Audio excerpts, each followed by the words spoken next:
मैं कहाँ हूँ तो भैया राजधानी में बैठा हूँ और दिन रात वही लोगों के साथ रहता हूँ जो आपकी बुक चेक करेंगे, जो आपको आगे गाइडेंस करेंगे कि कैसे पढ़ना है, नहीं पढ़ना है, चाहे आईएएस हो, आईपीएस हो या फिर जो कोई भी हो, चाहे बीपीएससी के चेयरमैन ही क्यों ना हो, जो आपका एग्ज़ाम लेंगे उनके साथ मैं बैठकर बाइट लेता हूँ, इंटरव्यू लेता हूँ। तो आप सोच सकते हैं कि मैं गलत नहीं ही बताऊँगा, जो भी बताऊँगा थोड़ा बहुत मिलता जुलता सही होगा। शिक्षक जो बिहार में जो पिछले छठे चरण के अंतर्गत बने हैं या फिर इससे पहले वाले जो बिहार में शिक्षक है, अगर अब डोमिसाइल हो गया तो क्या वो इसमें आवेदन कर पाएंगे या, लेकिन मैं नाम उनका नहीं लेना चाहूँगा। सातवें चरण के लिए लंबे समय से लोग इंतज़ार कर रहे हैं भैया कि कब बहालियाँ होंगी। अब एक उम्मीद की किरण नज़र आई है। शिक्षक बहाली के बारे में तो कुछ जानकारी आपको होगा। शिक्षक बहाली आने वाली है, या कल बीपीएससी का एक प्रेस कॉन्फ्रेंस था और आप भी एक बीपीएससी पास किए हुए छात्र हैं, तो आपको क्या कहना है इसके बारे में? शिक्षक बहाली के लिए वो क्या कहना है? देखिए भैया, सबसे पहले तो आपको बहुत बहुत धन्यवाद। हम लोग का आवाज़ आप शुरू से उठाते हैं भैया, और अभी भी आप उठा रहे हैं आवाज़, इसके लिए बहुत बहुत धन्यवाद।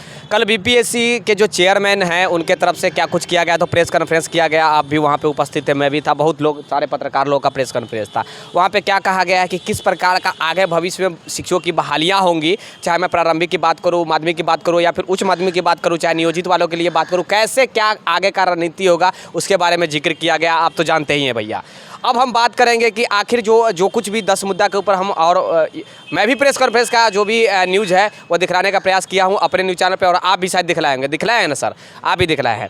तो मैं ये कहना चाह रहा हूं कि बहुत सारा कन्फ्यूजन युवाओं के अंदर है, खासकर 6 to 8 को लेकर कि क्या होने वाला है। 1745 रिक्तियाँ जो जिक्र किया गया है कि 1745 रिक्तियाँ ही आएगा या फिर वो भी नहीं आएगा या फिर आएगा। देखिए, एक चीज़ बड़ी ब्रेकिंग न्यूज़ मैं बताना चाहूँगा आप लोग को कि 1745 जो रिक्तियाँ हैं उसे अभी के समय से, अभी के हिसाब से ख़त्म है। अभी 1745 रिक्तियाँ नहीं आ रही है, लेकिन इस पर बात चल रही है, मंथन चल रही है। कैबिनेट तो मैं नहीं कर सकता, बैठक चालू है भैया शिक्षा विभाग का। तो 6 to 8 में आपको रिक्तियाँ देखने को मिलेगा। अभी तक के हिसाब से जो जानकारी था क्या कुछ कि केवल प्रमोशन से 6 to 8 का रिक्तियाँ भरा जाएगा, लेकिन अब है कि रिक्तियाँ 6 to 8 में भी देखने को मिलेगा। तो बिहार के युवाओं के लिए ये उनके लिए अच्छी बात होगा जो पेपर 2 केवल क्वालिफाइड है, या फिर पेपर 2 वाले जो दूसरे और कोई भी क्वालिफाइड है तो उनके लिए ठीक होगा। इसलिए क्योंकि वो ऑलरेडी पेपर 2 क्वालिफाइड थे, उनके लिए कोई रिक्तियाँ था ही नहीं, तो उनके लिए भैया ये बहुत बड़ी बात होगी। दूसरी तरफ जो 7वें चरण के लेकर कहा जा रहा था कि किस प्रकार का भाग 1 और भाग 2 का एग्जाम होगा,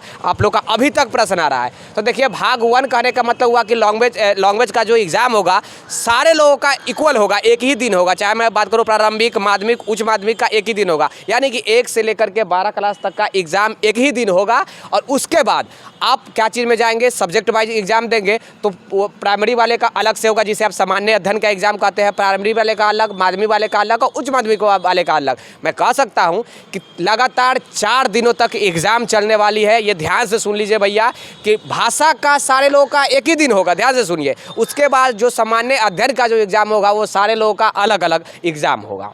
आई होप आपका ये कन्फ्यूजन दूर हो गया होगा कि क्या कुछ चल रहा है। एक और प्रश्न उठ रहा है कि डोमिसाइल अगर होता है तो जो नियोजित शिक्षक जो बिहार में जो पिछले छठे चरण के अंतर्गत बने हैं या फिर इससे पहले वाले जो बिहार में शिक्षक है, अगर अब डोमिसाइल हो गया तो क्या वो इसमें आवेदन कर पाएंगे या नहीं कर पाएंगे, ये एक बड़ा प्रश्न उठ रहा था कि जो नियोजित वाले हैं और उसमें भी दूसरे स्टेट के हैं तो कैसे वो आवेदन करेंगे। तो भैया, जहाँ तक जानकारी मिली है कि उनको आवेदन करने का इसमें मौका नहीं मिलेगा, वो नियोजित ही बनकर रह जाएंगे, क्योंकि इसमें नियमावली 2023 में ही स्पष्ट तरीका से लिखा गया है कि केवल डोमिसाइल बिहार के निवासी, भारत के अस्थायी निवासी होना चाहिए, वही व्यक्ति बिहार में अब शिक्षक बन पाएंगे बीपीएससी आयोग के द्वारा जो एग्ज़ाम होगा उस आयोग के द्वारा एग्ज़ाम में। तो ये तो स्पष्ट हो गया कि अब केवल बिहार के युवा ही, स्टूडेंट ही बिहार, यानी कि बिहार के युवा ही अब बिहार में शिक्षक बन पाएंगे।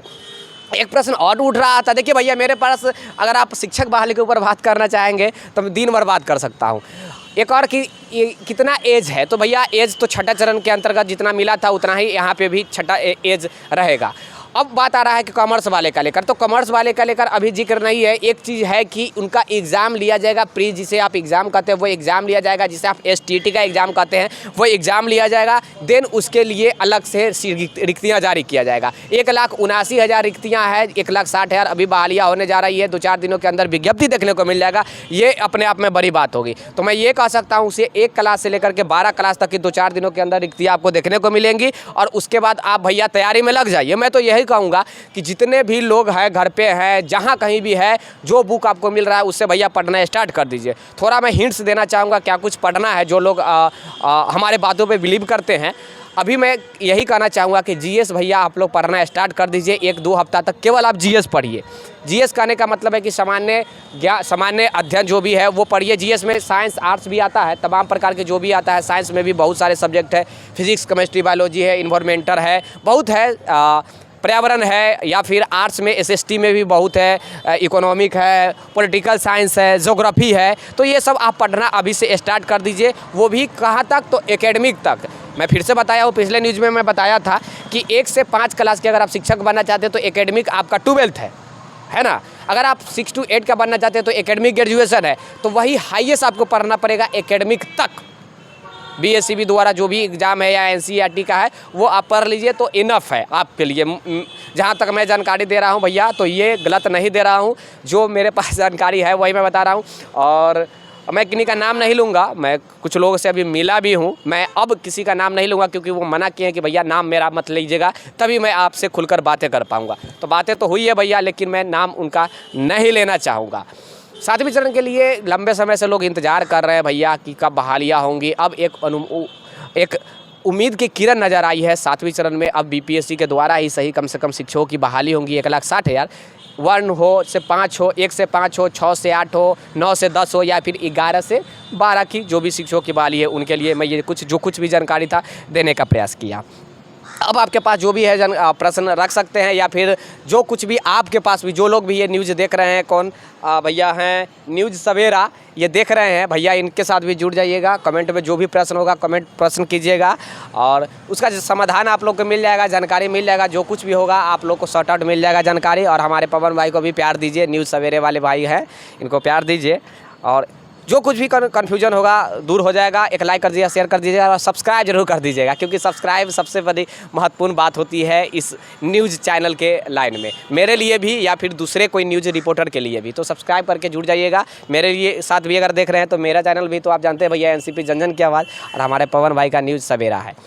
और अभी विक्की भाई आप मिल के आए हैं कोई आईएएस पदाधिकारी से भी आप मिल के आए हैं, जहाँ तक हमको जानकारी है, तो अब उनका कुछ ये साझा कीजिए हम लोग के साथ। देखिए साझा यही कहूँगा भैया कि जो कुछ भी कैसे कैसे पढ़ना है उसका मैंने हिंट्स अभी देने का प्रयास किया हूँ। आपको नोट्स में समय टू समय मैं भी आप लोग को प्रोवाइड करा दूंगा एक भाई के नाते, या फिर बुक जो भी है जैसे जैसे समय मिलेगा वैसे वैसे मैं बुक आप लोग को प्रेफर करते रहूँगा, बताते रहूँगा कि क्या पढ़ना चाहिए। देखिए मैं ज्ञाता नहीं हूँ, ज्ञानी नहीं हूँ, आप लोग की तरह ही एक छोटा भाई हूँ आपका, लेकिन इतना तो ज़रूर हूँ भैया, आप गाँव में बैठे हुए हैं और मैं कहाँ हूँ, तो भैया राजधानी में बैठा हूँ और दिन रात वही लोगों के साथ रहता हूँ जो आपकी बुक चेक करेंगे, जो आपको आगे गाइडेंस करेंगे कि कैसे पढ़ना है नहीं पढ़ना है, चाहे आईएएस हो, आईपीएस हो, या फिर जो कोई भी हो, चाहे बीपीएससी के चेयरमैन ही क्यों ना हो, जो आपका एग्ज़ाम लेंगे उनके साथ मैं बैठकर बाइट लेता हूँ, इंटरव्यू लेता हूँ। तो आप सोच सकते हैं कि मैं गलत नहीं ही बताऊँगा, जो भी बताऊँगा थोड़ा बहुत मिलता जुलता सही होगा। तो यही कहूँगा कि 1 से लेकर के 12 क्लास तक की भैया आप बुक पढ़िए, और जो कुछ भी जानकारी था मैं जानकारी आपको देने का प्रयास करूँगा। 1 से 12 तक बुक पढ़िए।